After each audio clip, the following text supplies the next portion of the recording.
Welcome to Modern Management of the Older Adult, brought to you by the Institute of Clinical Excellence.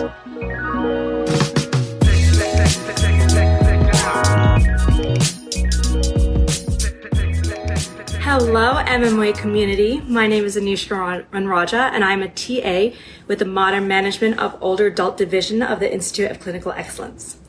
Today, I'm going to talk to you about the importance of play in light of Mental Health Awareness Month. But first, I'm going to tell you about what we have coming up with the MMOA division.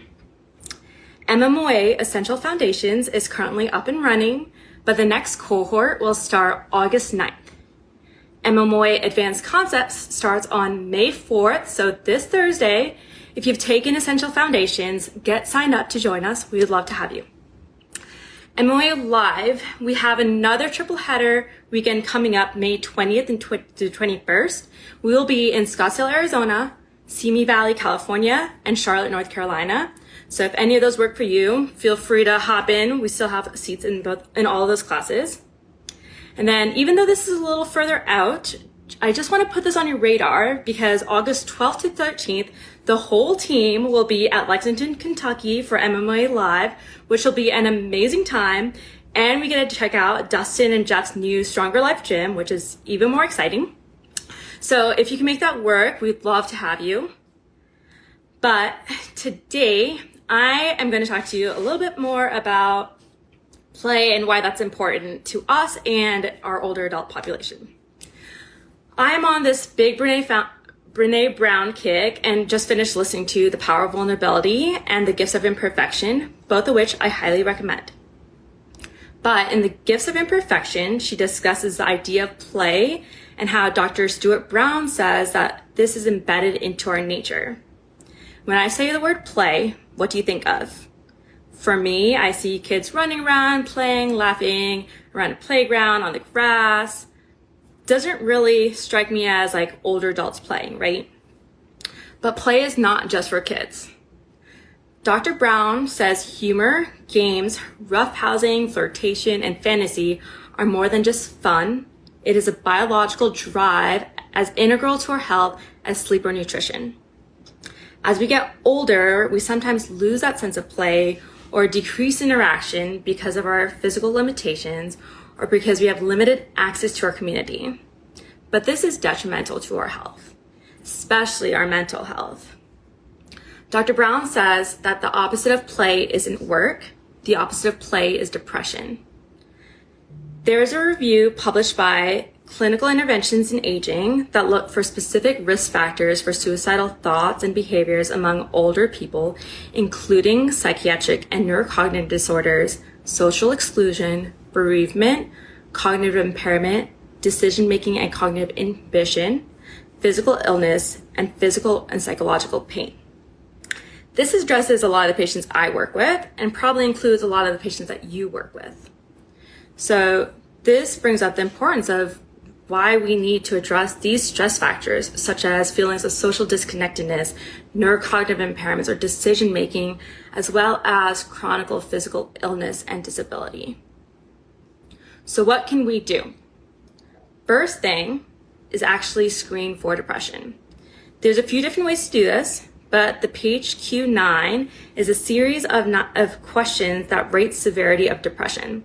It's super easy to implement. You can ask them really simply while you're with them. I suggest doing this more in person than handing it to them and having them do it at home as part of your packet for eval, just because I think when you're having a conversation, it's a little bit easier to read them and see how they're actually feeling versus them knowing what you're looking for and just checking boxes. But we can use this information to refer out as appropriate. I think it's really important to have some type of counseling, psychological support groups as part of your network and use that to refer out for these people. But the other thing that I like to do in my eval is I ask patients what they enjoy doing or what are activities that they don't currently do that they would like to get back to. I work with the neurological population. So a lot of the times when I ask patients what they like doing, they're like, well, I can't do any of the things that I used to like doing, or I don't do anything, or that they like to sit and watch TV. But when you really get into the conversation with them of what they used to do when they were younger or before they were diagnosed, they typically have other things that they enjoy doing. So it doesn't take a lot of time to get this information. I really build it into a lot of my, like when I'm just walking with my patients, I'll just talk to them about it. But yeah, it doesn't take a lot of time, but it brings so much value because it allows us to, what is my next point, add play into treatment. Dr. Brown says spending time in playfulness keeps the balance for well-being alive. Find those activities they love and want to get back to and find ways to incorporate them into therapy. We have patients who like to bowl, golf, or dance, which are all great activities to work on dynamic balance. Maybe they like to sing, so I'll have them sing while they're doing activities such as walking, and now I've added a dual task component. Another thing that you can do is just encourage patients to get back into those activities they love. Maybe there's a local senior center that they can go to that allows for more interaction and organized games, just general socialization, right? Like sometimes that's all our patients need. Maybe there's a local gym like Stronger Life that is for seniors and allows more for that social interaction while they're also getting the benefit of exercise and something so great in the community. Maybe you work on ways to accommodate for their impairments that will allow them to complete the activities they love. This is a big reason why we add these into their therapy treatments. Just being able to troubleshoot with them and figure out, okay, like, yes, you can't use that hand, but how can we accommodate to make this easier for you, to make it accessible to them?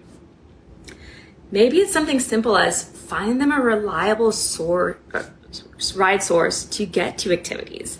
That sometimes is the biggest barrier patients have, is that they don't drive anymore. So a lot of really easy things to add in, simple things for us to just spend a little bit extra time with our patients and make it meaningful, right? There have been so many patients that I've worked with who say that physical therapy is the only time that they get out of the house or socialize, or it's a highlight of their day. So as much as I love being part of my patients' lives, we can't be everything for them. We need to find ways to give them that access to do other things, to get out of their house, to socialize. We talk so much in MMOA, especially in live, like we're resource dealers. So how do we give them those resources to get back to that stuff?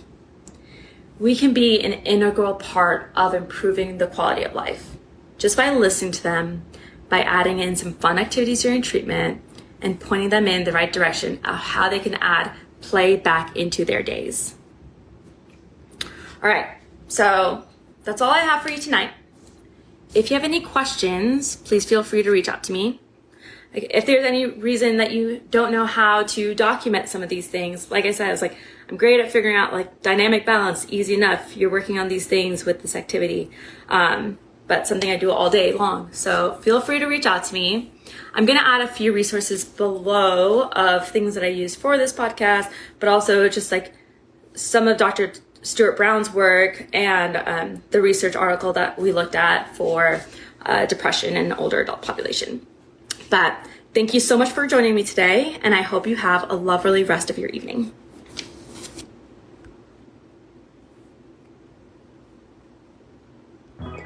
Thank you for listening to the MMOA podcast. If you found this helpful, please share with someone that could benefit. And if you're looking for more practical content to help you better serve older adults, head over to www.mmoa.online, where you can learn more about our free resources, our community, continuing education courses, and our certification. Once again, that's www.mmoa.online. Thanks for listening.